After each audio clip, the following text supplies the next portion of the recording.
नमस्ते साथियों, आपका स्वागत है हमारे education platform the classmate Gurukul पर। आज का हमारा टॉपिक है ज्वालामुखी यानी कि वॉल्केनो।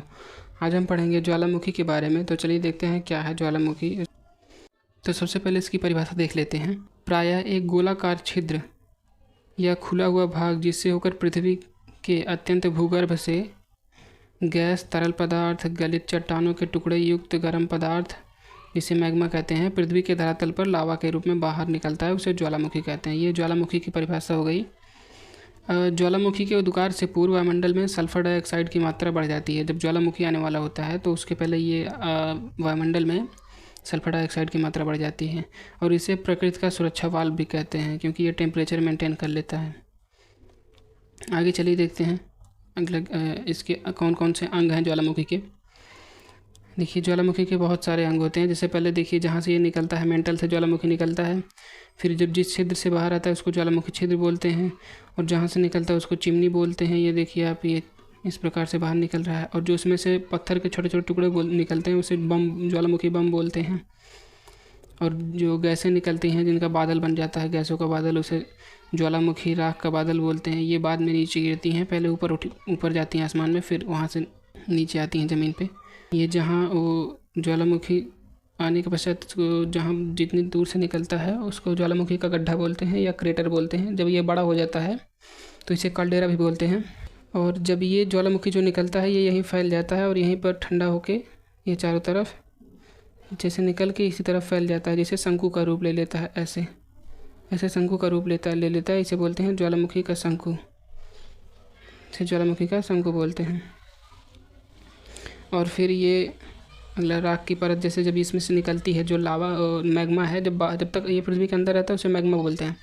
और जब वो पृथ्वी के बाहर आ जाता है बाहरी परत पर तो उसको बोलते हैं लावा। ये लावा बाहर आता है और यहीं ज़मीन पर, धरातल पर ठंडा होकर जमने लगता है। लावा प्रवाहित होता रहता है और जाके एकत्रित होकर जमने लगता है और एक परतदार चट्टान बन जाती है।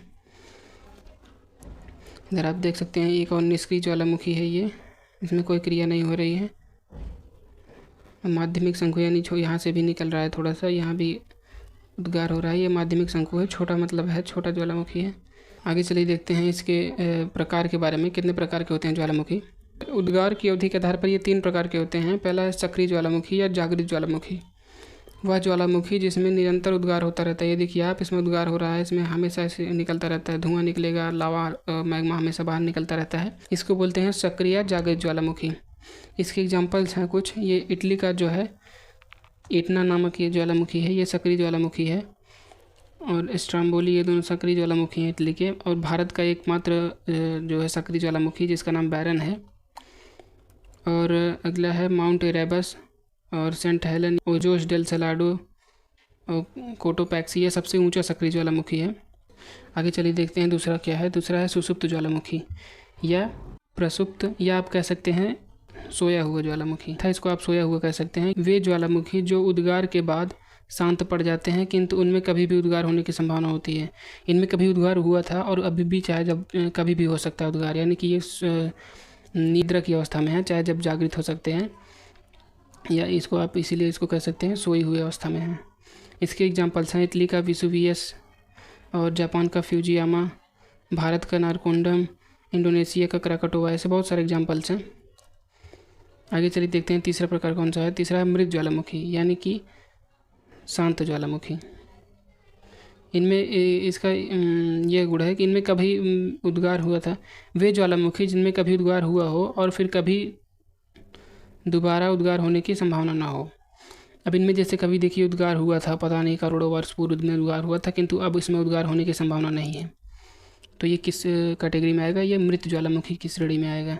इसके एग्जाम्पल्स हैं ईरान का कोह सुल्तान, म्यांमार का माउंट पोपा और तंजानिया का किलिमंजारो, चिली का एकांकागुआ आदि। तो ये था ज्वालामुखी के प्रकार अवधि के आधार पर।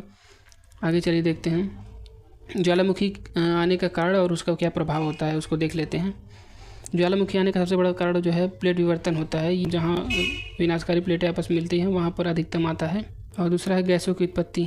जो भूगर्भिक जल होता है वो दरारों के माध्यम से, या आप कह सकते हैं सोखते हुए जल जो है वो दरारों के माध्यम से मेंटल में पहुंच जाता है या पृथ्वी के भूपटल के नीचे, भूपर्पटी के नीचे पहुंच जाता है, जहां पर वो मेंटल में पहुंच जाता है और वहां पर वाष्प बन जाता है, वाष्प में परिवर्तित हो जाता है। क्योंकि मेंटल का तापमान अधिक है तो जो जल दरारों से मेंटल में पहुँचती हैं या भूपर्पटी के नीचे जाती हैं वो वाष्पित हो जाती हैं।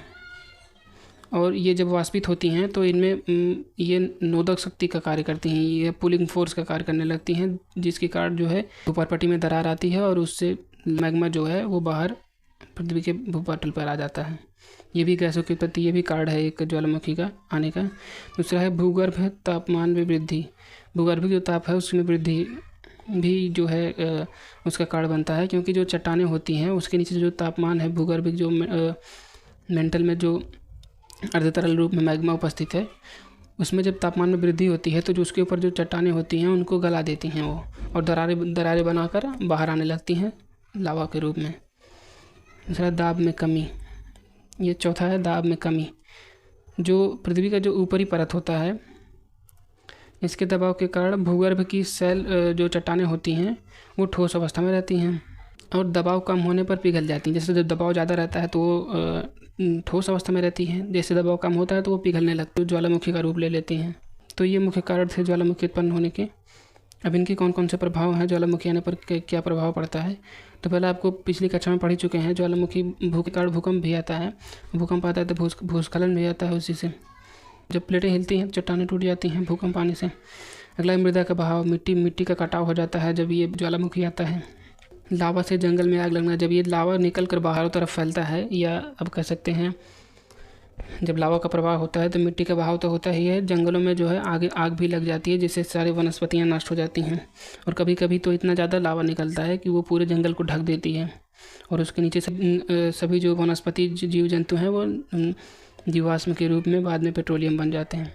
तथा विषैली गैसों से वायु प्रदूषण, जो इससे निकलने वाली विषैली गैसें हैं वो वायुमंडल में मिल जाती हैं, इससे बहुत अधिक प्रदूषण होता है। और इसके कुछ लाभकारी प्रभाव भी इसका है, जैसे कि जब इससे पृथ्वी के अंदर से बहुत सारी जो मैग्मा निकलती है तो वो अंदर से बहुत सारे खनिज पदार्थों और धातुओं को भी बाहर लाती है, जो हमारे लिए बहुत ही लाभकारी होती हैं।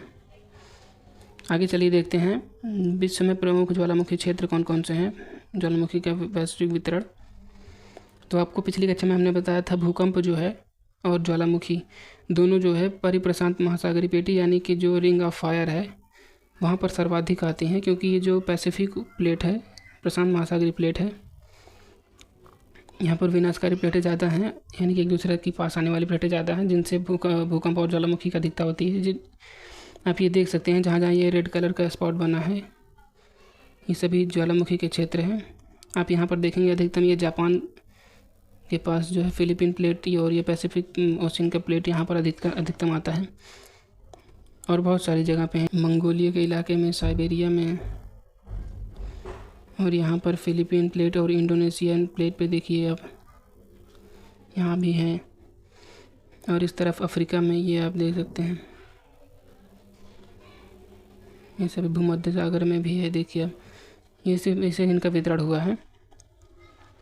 तो इस क्लास में ज्वालामुखी की इस क्लास में बस इतना ही, मिलते हैं नेक्स्ट क्लास में। इसमें हम ज्वालामुखी तथा भूकंप से संबंधित जो प्रीवियस ईयर क्वेश्चन पूछे गए यूपीएससी और स्टेट पीसीएस में जो क्वेश्चन पूछे गए हैं भूकंप और ज्वालामुखी से, उस पर हम एक वीडियो लाएंगे। तो मिलते हैं नेक्स्ट क्लास में। वीडियो को अंत तक देखने के लिए आपका धन्यवाद।